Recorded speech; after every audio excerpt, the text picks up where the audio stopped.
उनमें समझ और शक्ति नहीं होती, इसलिए बचपन में कोई विशेष कार्य नहीं किया जा सकता। वृद्धावस्था होती है, समझ होती है, समय भी होता है, किंतु शक्ति क्या पड़ जाती है, कमजोर हो जाती है, इसलिए वो यथेष्ट कार्य नहीं कर सकते। आज तुम्हारा सौभाग्य है कि तुम्हारे पास में समझ भी है, तुम्हारे पास में शक्ति भी है और तुम्हारे पास में समय भी है।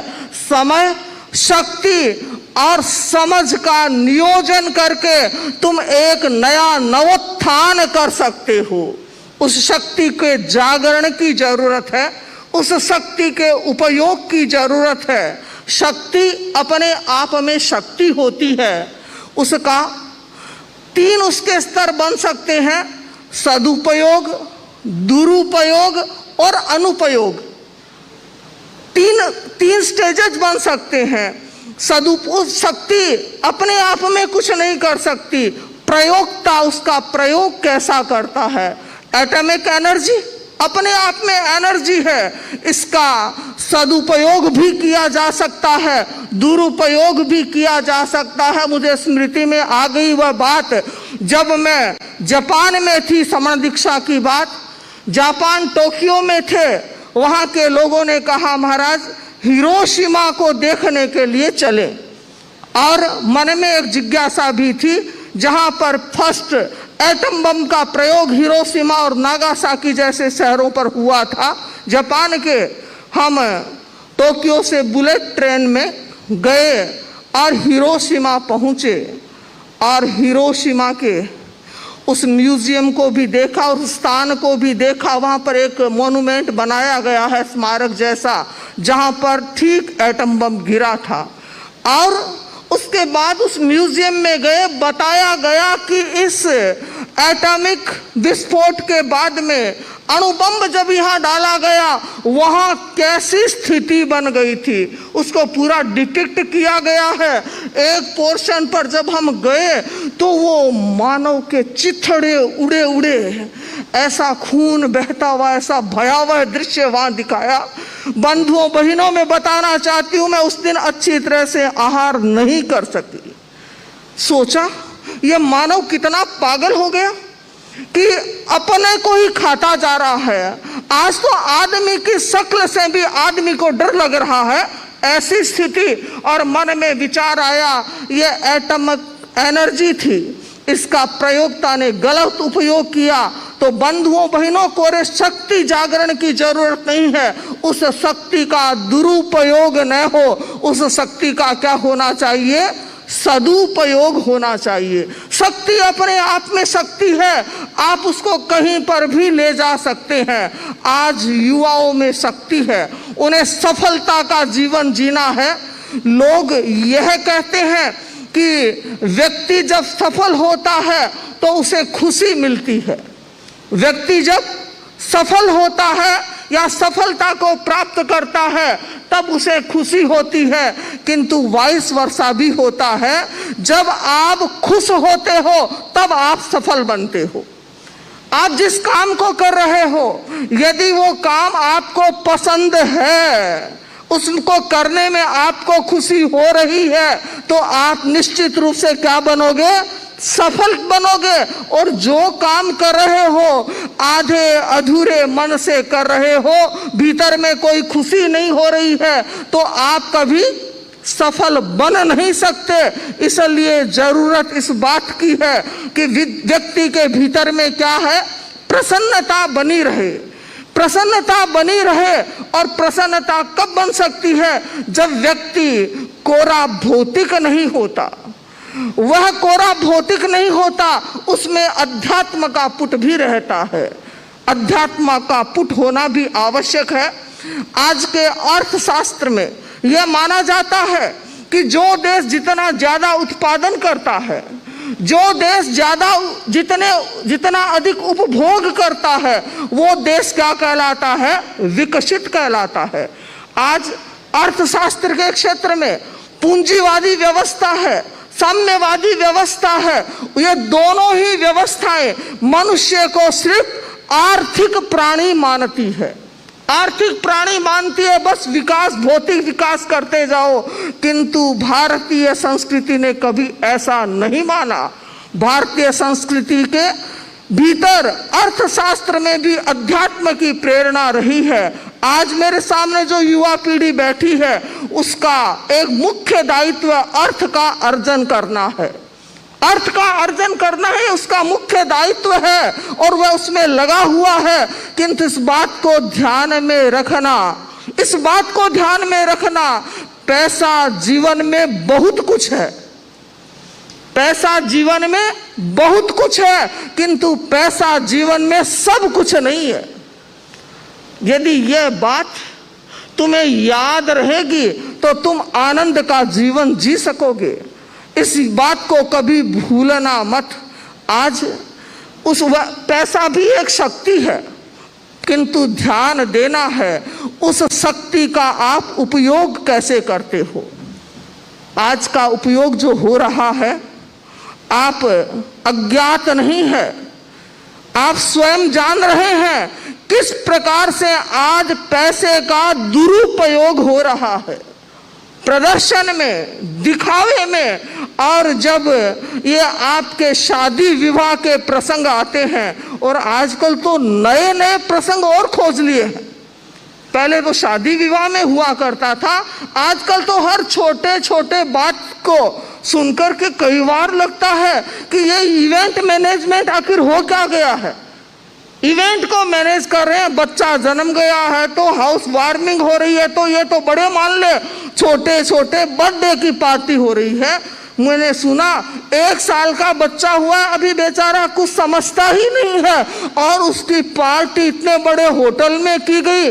पूछ लिया हमारे अपने शायक होते रहे कितना खर्चा कर दिया, कि महाराज 1.5 CR हो गया। जैसे कोई 1.5 रुपया बता रहे हो मुझको, हद हो गई। यदि देने की बात हो जाए तो बड़ी कठिनाई होती है। इन लोगों के पसीने आ जाते हैं प्रायोजक ढूंढने में, बड़ी कठिनाई हो जाती है। देने की बात आती है किंतु ऐसे फिजूल खर्ची करने में लोगों को कुछ भी ऐसा लगता ही नहीं, दिखावा। अरे आप ध्यान दें बंधुओं बहनों, कहा तो यह जाता रहा है सिंपल लिविंग, सिंपल लिविंग जानते सब है, धीरे से बोल रहे हैं महाराज कुछ पूछ लेंगे।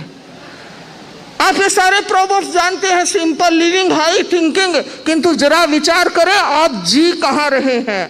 आज की युवा पीढ़ी, अखिल भारतीय तेरापंथ युवक परिषद का एक मुख्य घटक तत्व है संस्कार। आज संस्कार को जैन संस्कार विधि से कार्यक्रम करवा देना इतने से सीमित नहीं होने चाहिए। किसकी बदौलत है? आप अपनी बदौलत जैन नहीं है, आप अपने माँ बाप की बदौलत जैन हैं।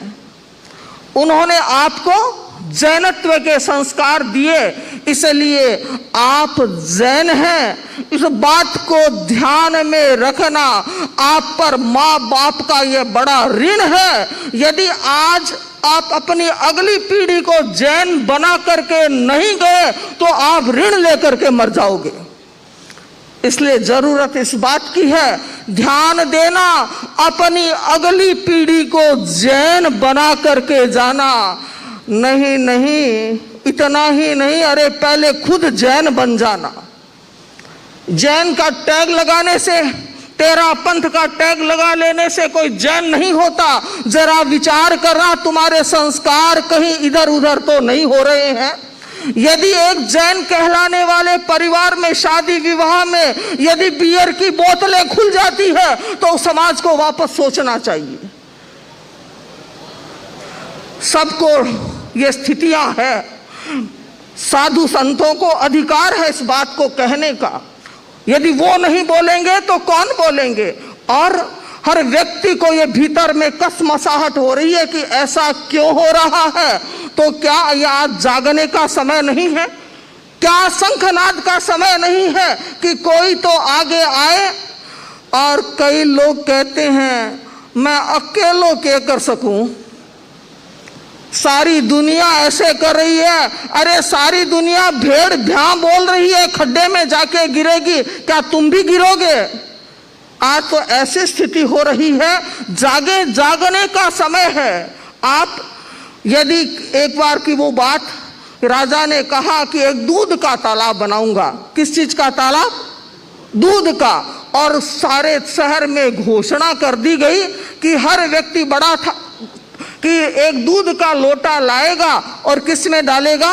इस तालाब में, तो तालाब बन जाएगा। मंत्री ने कहा महाराज ऐसा नहीं हो सकेगा, ऐसा नहीं हो सकता। राजा का कैसे नहीं हो सकता कि होगा। सुबह जाकर के देखा तो दूध की जगह कौन सा तालाब मिला? पानी का। हर व्यक्ति ने सोचा सब व्यक्ति तो दूध का लोटा डालेंगे ही, यदि मैं एक लोटा पानी डाल देता हूं तो क्या फर्क पड़ता है, क्या फर्क पड़ता है। और सारी दूध की जगह कौन सा तालाब हो गया? पानी का।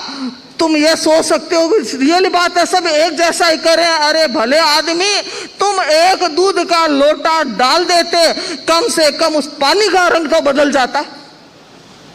तुम्हारी प्रामाणिकता तो वहां दिखाई दे सकती थी। इसलिए ये संस्कारों की, बंधुओं बहनों, जैनत्व वैसे ही संख्या की दृष्टि से, क्वांटिटी की दृष्टि से सारे पढ़े लिखे लोग हो गए हैं।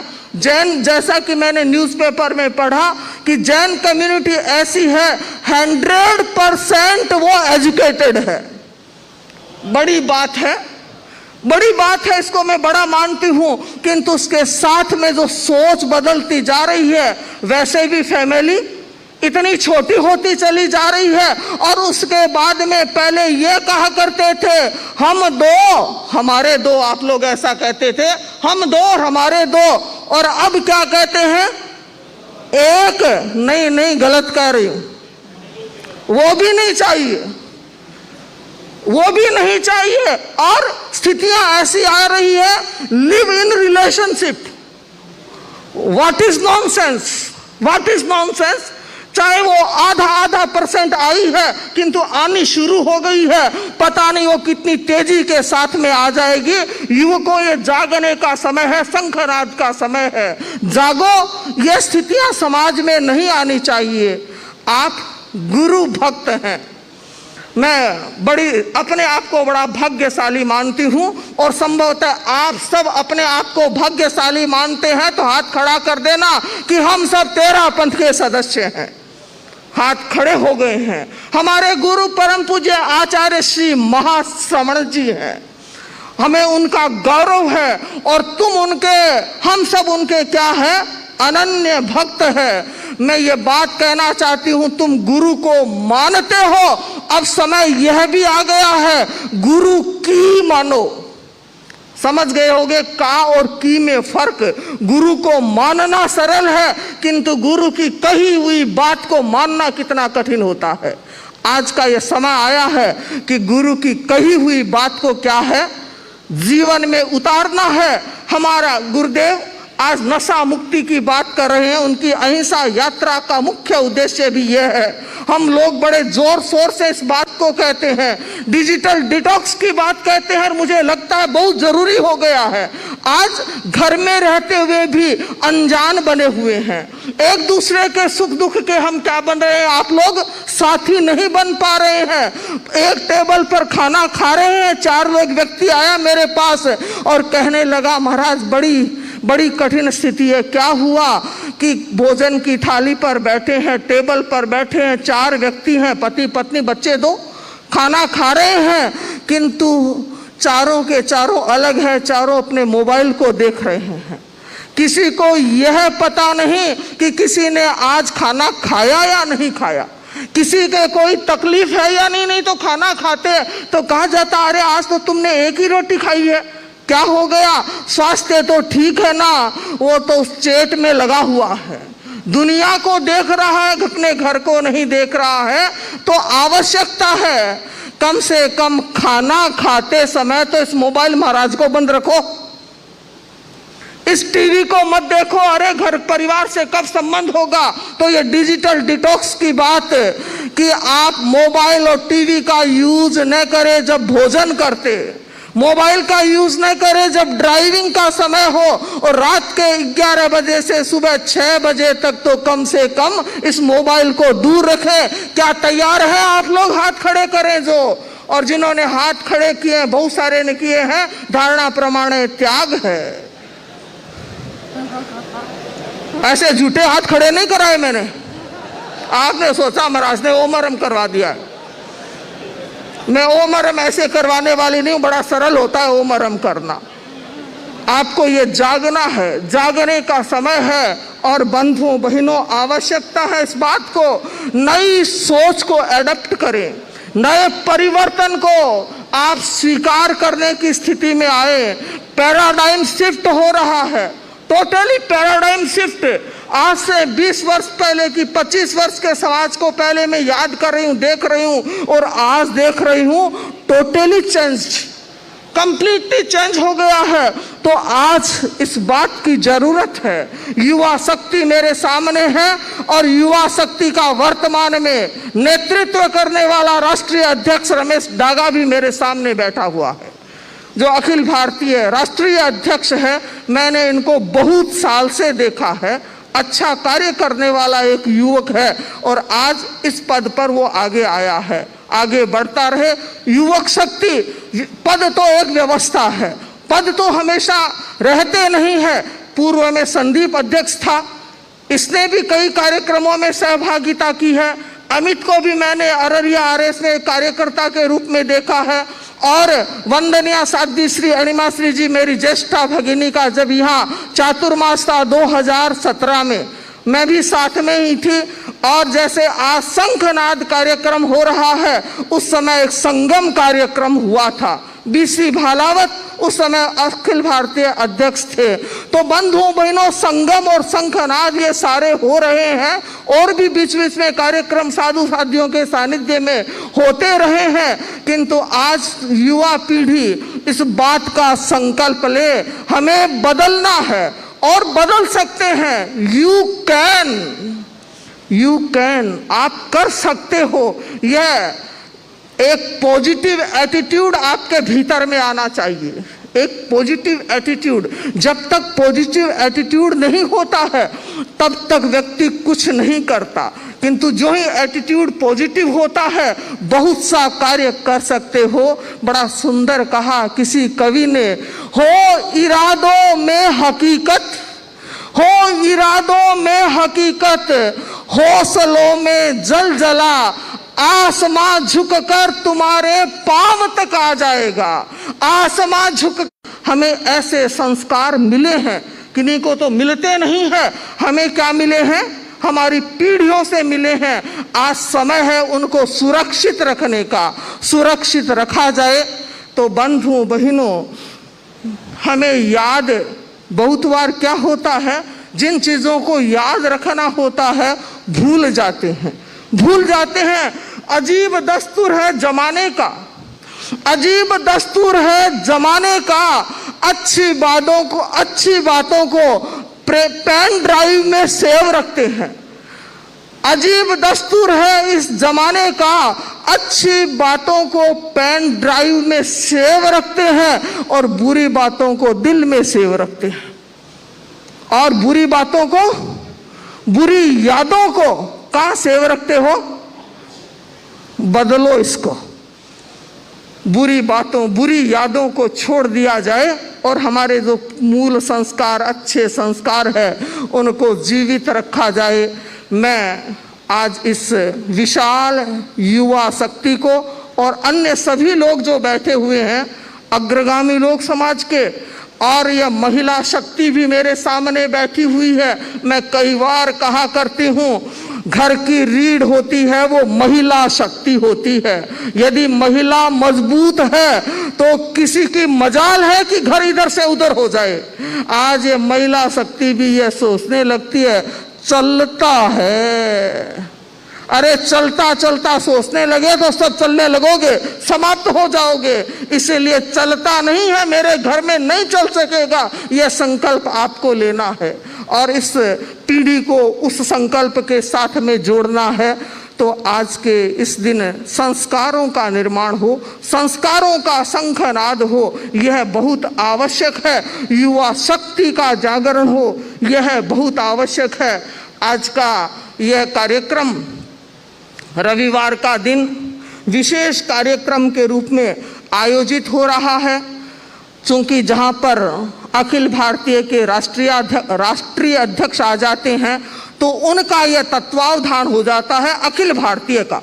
तो तत्वावधान अखिल भारतीय तेरापंथी युवक परिषद का, और उसके आयोजन में मुख्य लीड ले रही है कांदिवली युवक परिषद, राकेश और इसकी टीम, मलाड जयंती और इसकी टीम मुख्य लीड ले रही है। और ऐसा सौभाग्य भी भाग्य से मिलता है, ऐसा सौभाग्य भी क्या मिलता है, भाग्य से मिलता है।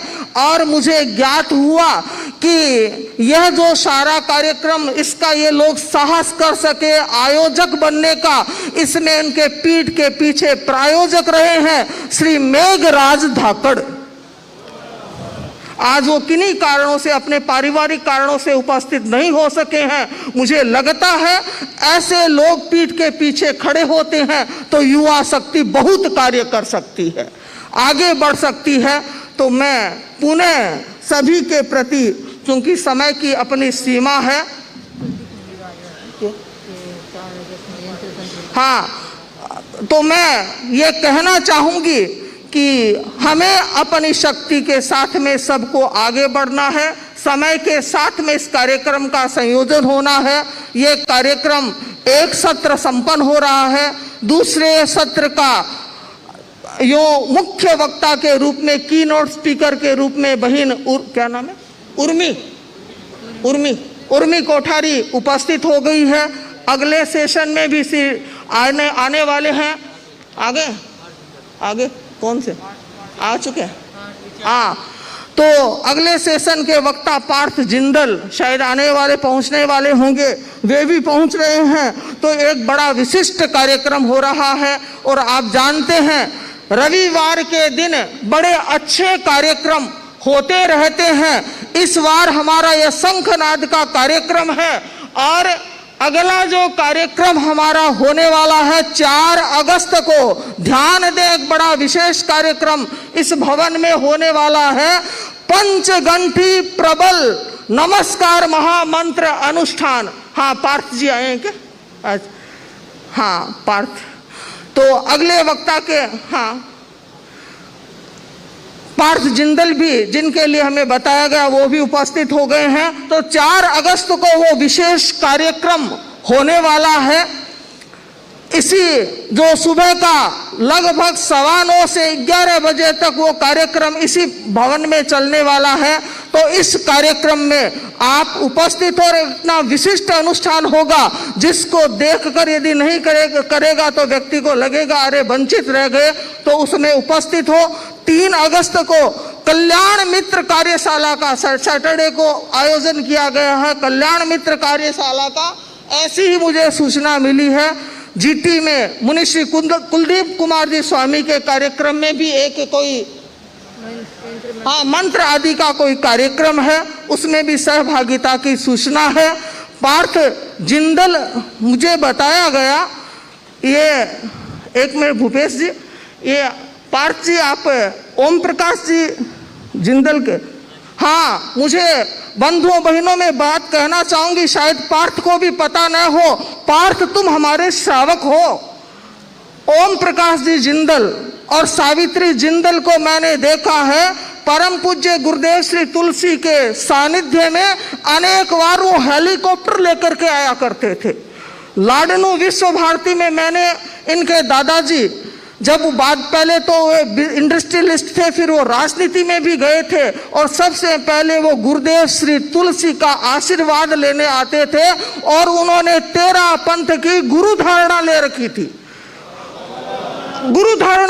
थी, वो 13 पंथ की। और सावित्री जी जिंदल जो तुम्हारी दादी जी हैं, वे हमारी जैन विश्व भारती यूनिवर्सिटी, जिसकी मुझे भी वाइस चांसलर रहने का सौभाग्य मिला है, वे सावित्री जी जैन विश्व भारती यूनिवर्सिटी की चांसलर रही है। और दिल्ली में मैं भी नवीन जिंदल, शायद आपके चाचा कुछ लगते होंगे, हम उनके घर जा कर के आए हैं और सज्जन जी जिंदल के मुझे बताया गया तुम पुत्र हो और स्वयं गुरुदेव महाश्रमण जी तुम्हारे घर पधारे हैं, तो तुम हमारी परंपरा से भी जुड़े हुए हो। तो मुझे बड़ा अच्छा लगा, एक हमारी परंपरा से जुड़ा हुआ ये श्रावक कितने ऊंचे पहुंचे हुए हैं समाज में। तो पुनः हमारी उस परंपरा के साथ में जुड़े रहो, ये बात मैं तुम्हें कहना चाहती हूँ। हाँ, माणक जी जो हमारी सभा के तेरापंथी सभा के अध्यक्ष ये बता रहे हैं, यह जो भव्य भवन जिसको राजभवन कहा जाता है, तेरापंथ भवन है, उसके निर्माण में सज्जन जी जिंदल का बड़ा योगदान रहा है। हाँ, ट्रस्टी है इस भवन के, ट्रस्टी है। तो मैंने तुम्हें नई इन्फॉर्मेशन दे दी है। अच्छा है तुम आ गए समय पर, तो ये सारी बात मैंने तुम्हें कह दी, तो मैं अपनी बात को संपन्न करूं। अगले सेशन के लिए ओम अरहम, ओम अरहम। जल्दी करो। साधु जी के प्रति कृतज्ञता। संक्षिप्त में रमेश जी कुछ भावना व्यक्त करना चाहते हैं, उसके पश्चात